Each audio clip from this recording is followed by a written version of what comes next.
guys, welcome back to Jeps TV version 2. I know. For today's vlog, we're going to make a breaded pork chop. Tara! Nood ka muna. Tara. Tara! Nood ka muna. Ito pala yung mga sangkap na gagamitin natin. Egg. Siyempre, hindi mawawala yung pork chop natin. Tapos itong flour. Tapos nilagyan ko lang siya ng crispy fry. So, tara. Ituloy na natin. Ayun guys, ito pala, hiniwa ko pala to. Sinugatan ko siya. Gaya ng pagsugat ng ex mo sa'yo. Yo! Hindi, ginawa ko siya para pumasok yung breadcrumbs dito sa loob para maglasa. Okay, lagay na natin siyempre ng egg. Lagyan natin ng ganyan. Naghugas naman ako ng kamay, mga kajaming natin dyan. Tapos dito, anihin mo lang ng ganyan. Talagang anihin mo lang siya, palangayin mo lang siya dyan sa flour para pumasok yung flour natin na merong flavor. Yan.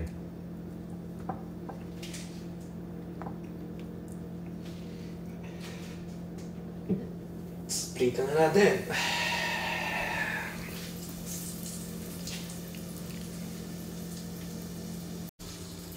Dito habang nanghihintay natin maluto yung pork chop natin na breaded, agawa tayo ng sausawan. Agawa tayo ng bawang.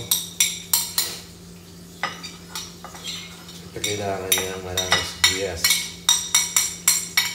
Hindi na natin itong sili. Tayo. Huwag tayo maglagay masyado ng suka kasi maasim yan.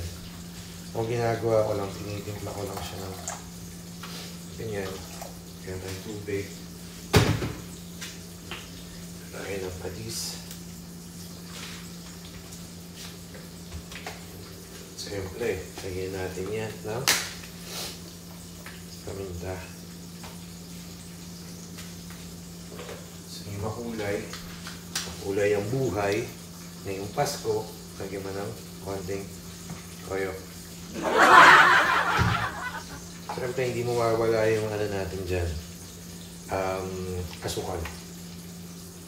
Para mag-match yung lahat ng mga nilagay natin. Yan. Haluin lang natin yan.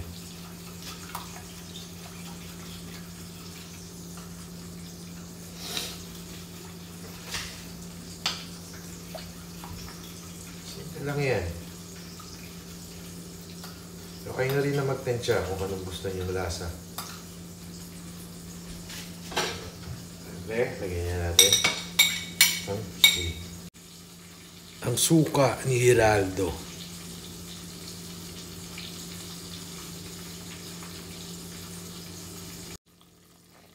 Ayan o. Medyo na.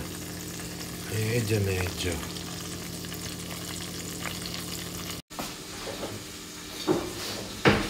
Hey guys, hantay lang tayo ng konti.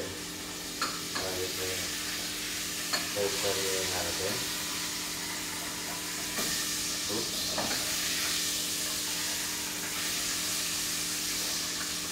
Hantay lang natin. Sabi nga nila, patience is a virtue. King Chu.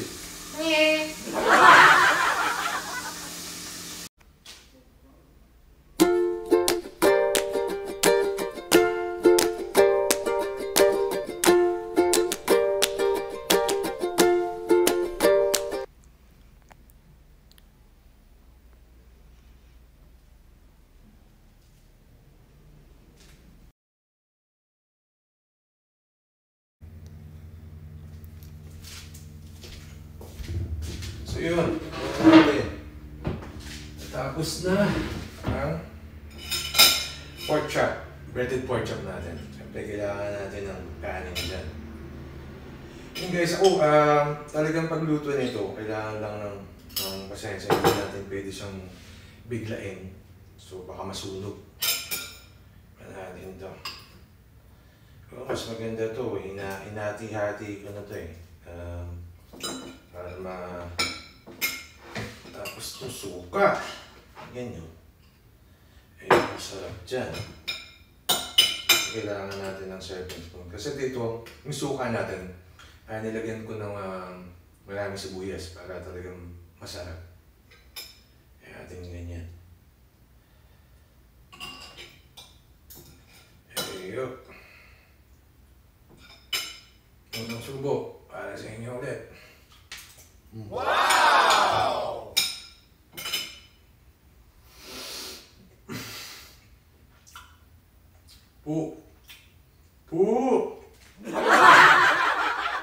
Ang pwede lang magmura guys.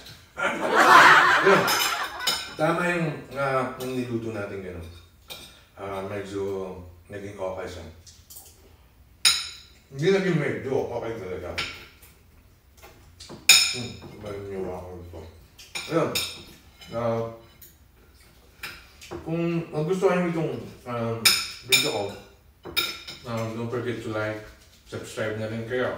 Tapos ring nyo na lang din yung notification bell para updated kayo sa mga vlogs natin. And hindi naman tayo talaga chef, you know, I'm just sharing, you know, my knowledge how to cook. Ito lang yung nilalakad ko, sinishare ko sa inyo. Amazing! Makatulong din.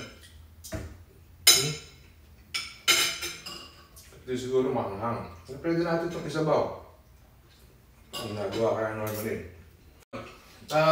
Shout out sa mga katropang gym natin dyan sa Pinas. Hindi na tayo nagbubuhat eh. Alam niyo na kung sino kayo. Mga tropa natin dyan. Bye! Alam mo na gagawin. Dikit ka lang sa akin. Di ka mo. Tapos, thank you din. Thank you sa lahat ng mga nanonood, mga supporters natin dyan, na nagpapatuloy na nanonood ng vlog ko. Hindi man naman ako ganun kasikat na vlogger. Baga, sinisingit ko lang ko talaga. Okay, thank you din. Salamat tayo parate. You're right. Hindi niya tayo pinababayaan sa araw-araw. Salamat tayo. Pagbulat pa lang ng mata natin, thank na tayo sa kanya. Kasi binigyan na naman niya tayo ng panibagong araw. Hindi naman siguro, hindi naman tayo perfect ng tao. I mean, even me, I'm not a perfect guy, you know, but I'm always praying para i-guide niya tayo. Siyempre, madam, local. Anyway, hindi ko na kayo patatikin. Tirahin ko pa to. Si Gian mamaya tutulog pa. Mamaya, pagkagising nun, malamang matutuwa yan. Favorite na naman yan itong niluto natin. Okay guys, thank you for your support. Pagkulayan kayo ng God bless you always. Bye!